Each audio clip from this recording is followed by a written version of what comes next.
My guy Jack quit his 9 to 5 job after scaling his Amazon business to over 500,000 in sales per year. And the crazy thing is, he doesn't prep any of his own products or source any of his own products. He's automated the entire thing. This video is going to be a step-by-step guide to start, scale, and automate a profitable Amazon FBA business in 2025 so you have more time to enjoy your life and do whatever you want, just like Jack has. Let's get right into it. What's going on, Jack? Welcome to the channel. Appreciate it, man. Of course, bro. Yeah. So good to have you here and super excited to share your story and your success with everyone here on the channel. So Jack has a pretty awesome Amazon business here. After a couple years of building up his Amazon business, he actually doesn't touch the products himself. And he also doesn't source a lot of his inventory himself too. And he's still able to make 6 figures profit a year easily selling name brand products on Amazon. But it wasn't always like that. Right. So Jack, do you mind just giving a little bit of context on yourself, your background and everything? What made you want to get into selling on Amazon? Yeah. So I started in the summer of 2022 and I was prepping my own products up until 2023, working all day long, sourcing, prepping, all that kind of stuff. And then after 2023, when I had consistent proof of income and all that, decided to move out of my parents' house. And since then, my dad has been actually prepping my products because he retired, and I'm really blessed to have that situation going on. So I don't do any of the prepping. I have 2 VAs that do sourcing for me at this point that have been with me for a while now. And so I'm just kind of living the life, sourcing products and buying them, and that's kind of it. Yeah, it's a good setup, basically fully remote in that you can outsource prep either to in-house employees, obviously, like the help you have, or a prep center. So a third-party service that has limited access to your Boxum account and limited access to your Seller Central account to actually prep your inventory for you, receive it on your behalf, ship it off to Amazon on your behalf. And then you can also hire virtual assistants in the Philippines eventually too, to actually do a lot of the computer work, which in your case is sourcing inventory and then admin work as well. So just to give some context on like what it looks like here. So for 2024, what were your sales numbers? Around 500, 600,000. Boom, cool, exactly, right? So you figure like 600K-ish, you put right around like a 15% profit margins on that, realistic, right? Including like, cash back and everything to get some of that added back fees. You don't count that up front, right? But adding that back in there and everything. So it's a pretty good setup there. And then, so what is that looking like right now, right on like 50, 60K a month in sales? Yeah, Boom. upwards a little bit higher than 60 sometimes, but yeah. Boom, right? And we're growing that heavily too, right? And there's no Right. reason you can't go put up 30, 40, 50K profit in December alone once you start to get your hands dirty with a little bit of merch filled yourself too as well. So when you started selling on Amazon, what was your job? Like what was your career or anything? Obviously you're a young guy, mid-20s and everything, but what did you actually do to make money prior? I did a lot. I've worked in retail, I've worked in food, I've had call center jobs. I did a lot of stuff just hopping around because I didn't like getting stuck somewhere. I didn't like the idea of somebody telling me this is your set schedule. You have to be here, you can't take off, all that kind of stuff. I even did DoorDash and Instacart before Amazon to try to get a little bit of that self-employed thing going on and manage my own time. And then throughout all that, selling shoes, flipping them, used to sell Legos on eBay when I was like 14, 15 years old. So I've done a lot of stuff. Yeah, what I've noticed is there's a really big correlation between people who have like eBay experience or reselling shoes experience or just other side hustles in general that get into selling on Amazon, because selling on Amazon is just like a bigger opportunity that, requires more capital to start. There's a little bit more moving pieces and everything, but at the same time, it's significantly more scalable too. As well. So we have the prep outsource in your case to essentially like an in-house employee, right? But your dad obviously helps out Right. with that, but that's what that would be, right? On the virtual assistant side of things, can you break down, what it actually looks like to have a virtual assistant source for you, like how much you pay them, how you communicate them with them, how you train them and everything like that? Because a lot of people kind of know how the virtual assistant model works, but they don't know like fully like the nitty and gritty and the details. So can you break down what it's like having a VA? Yeah. So my situation might be a little bit different than other sellers. I don't have them work during US hours. So they'll start probably 8 to 10 p.m. for me. And for the training part, it takes a little bit to get it set up because you have to go back and forth with them, give them a couple of weeks or so to learn everything in your criteria. But after that, they pretty much work on their own all through when I'm sleeping. I wake up, I check their products, and then if I have any notes or anything for them, I'll either communicate through Slack. Now I used to use Discord, but Slack is a lot better, and either message them or meet with them when they start the next day. And they've done all of my sourcing for the last year and a half doing that. Yeah, that's crazy. So literally all of the sourcing? Pretty much, yeah, Damn. 95% Okay. of That was it. more than I thought too. Yeah. Cause, at this point, obviously, you're pretty good at sourcing too. But the big thing is, making sure you know how to do it prior to hiring someone to do it for you, Right. as well. So at what point, I know my answer on this, and I'm going to share my input, but at what point do you think people should start looking into getting their own virtual assistant? Once they don't have enough time to do sourcing all day long, for whatever reason it is, if you're prepping your own products, then maybe you'll outsource the sourcing. If not, maybe you just want to free up time also and do it at the same time. Also, you could do that. But you also have to know how to source yourself, because you can't just hire somebody, have them look for products and not be able to approve their products or coach them and teach them on what you're looking for. If you don't know, then you can't have them do it right. Yeah, I agree because there's definitely like the basically like not necessarily like mathematical equation of just like kind of like the time equation basically of once you have not enough time to deploy the capital that you do have on products, that makes sense to start looking at delegating. And you also have to audit where your time's going because if you're spending a lot of that time prepping, you should probably consider looking into a prep center for that too. For anyone watching, our buddy Clear the Shelf, Chris Grant, has a good list of prep centers on his website. You can just find that on Google as a good starting point. And then obviously students we hook up with specific prep centers too that we have relationships with as well. Quick interruption to the video, guys. If you want personalized one-on-one help directly from me, take a look down below in the link in the description for my coaching program application. You'll get the exact full one-on-one access to me that Jack got. I'm the only Amazon coach that actually does one-on-one calls with all my students. We have 3 group coaching calls per week. I'll plug you in on all my favorite coupons, tips, tricks, strategies. We have 20 pre-built SOPs and resources for you guys as well. So if you're interested in all that and a whole lot more, take a look down below at the link in the description, put in your information and apply.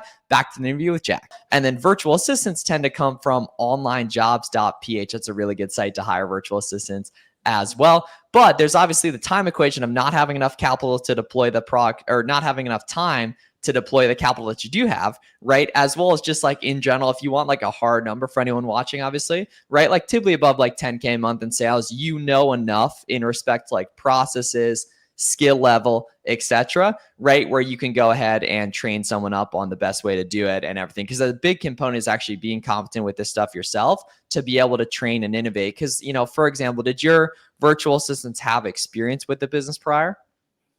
One of them, yeah. He was actually a trainer for different virtual assistants. So I got lucky, but I'd run through multiples before that had no experience, and it was really hard to manage.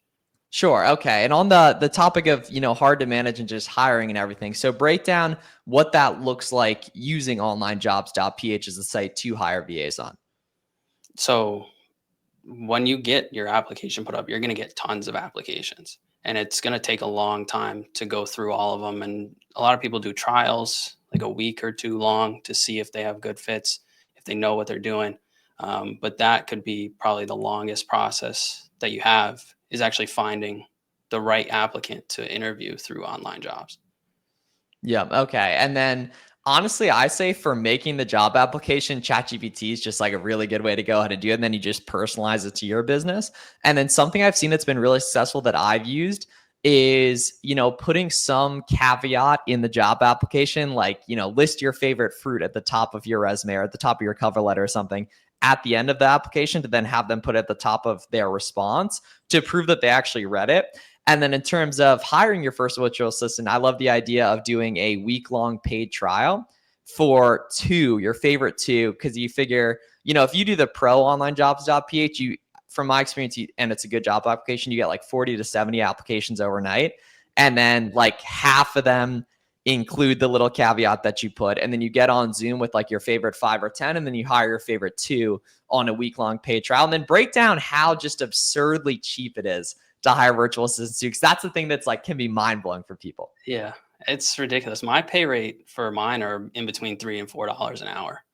But back when I started, it was maybe 2. It's gone Which up, is, but it's insanely cheap.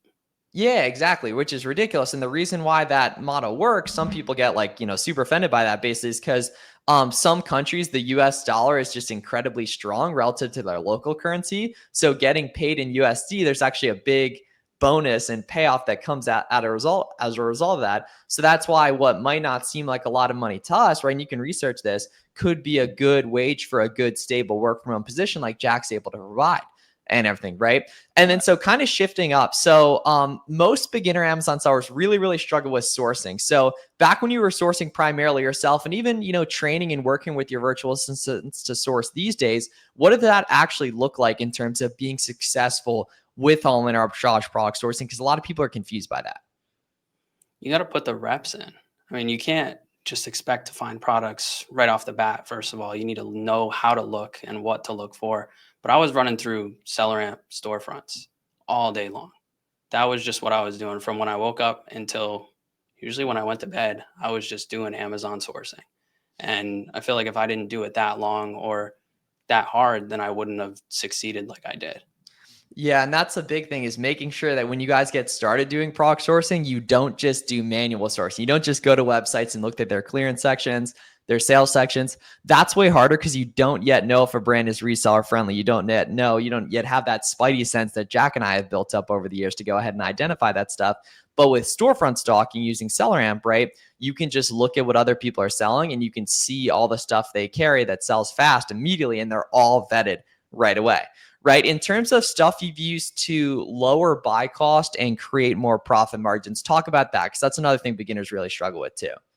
The biggest site is Cardbear for the discounted gift cards. That's done a lot. And then coupon codes also, whether it's through extensions like Capital One Shopping, Rakuten even gives them, or just Google searching for coupon codes, besides the ones that are on the bottom of the pages that the brands send out themselves, because not everybody has that. But those were the biggest things for me. Yeah, that and then always making sure you guys are checking out through an account on the different retailers to get rewards. Like I know we've hit some big licks just collaborating over the years around different rewards accounts that these sites have too as well. So another thing that I actually don't love for most people, but that you've been really successful with is 0% APR business credit card strategy. So can you talk about, that and how that process helped you scale? Yeah, I think that's one of the biggest things that I found out that's helped me. So, like American Express and Chase will have promotions for 0% interest for a year, and they have multiple cards that have that or the same card.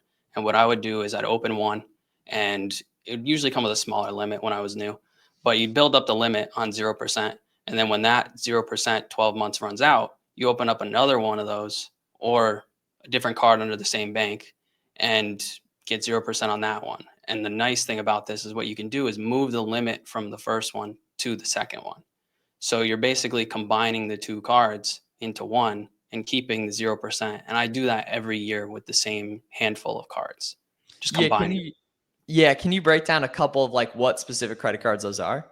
Yeah. So American Express is the Blue Business Plus and the Blue Business Cash. Those are the two that I do every year. And then Chase is Chase Inc. Business Unlimited. That's the other one. They only have one that I really do, but I open that every single year and just combine them over. Boom. I'm surprised they even let you, do that every year, but I know you've been running that play for a couple years at this point too. And I also know you have a good video breaking down that on YouTube. So we'll leave that down below in the description too. So if you guys want to see more content on like being an advanced Amazon seller, right? Jack's been making some good content. So we'll make sure to link that below too as well. So you can check out Jack's page. I obviously make a lot more beginner tutorials, but if you want to see what it looks like, for more advanced Amazon sellers, right? Definitely check that out if you're already consistently making scales and looking to scale up too as well. So break down kind of like what the day-to-day looks like, because a lot of people, when they're getting the ball rolling, they feel a little bit overwhelmed and they're not sure if there's like a way out or a path that's going to be a little bit more kind of less work and, more leverage position, which you've obviously been able to achieve. So break down what like a day in the life looks like for you now as an advanced Amazon seller and just a healthy full-time seller. Yeah. It's a lot different than the beginning. I'll wake up probably 11, 12 o'clock, whenever. I don't like doing mornings. So after I wake up, I'll go to the gym. I'll check my messages and stuff, email, just to make sure nothing's like really pressing. And then when I come home, I'll check my VA's leads, maybe 30 minutes, an hour or so. And then for my business and like that kind of aspect, it's done for the day. Unless I need to prep anything for them at night, then I'll just have the rest of the day to do whatever I want, whether try to expand the business in other ways or just go around and do stuff. Do a lot of traveling now because I can do that. I can work from anywhere. Yeah, Yeah. talk about the travel side of things, guys. I know you were able to move from New York to Tennessee too, obviously, which is Yeah. pretty cool. But talk about the travel side of things. Yeah. So that for one, I mean, Amazon is a great way to do travel because you'll get all the points from your purchases. So for the last, I don't know, year or two, I haven't paid for travel. It's been all on credit card points.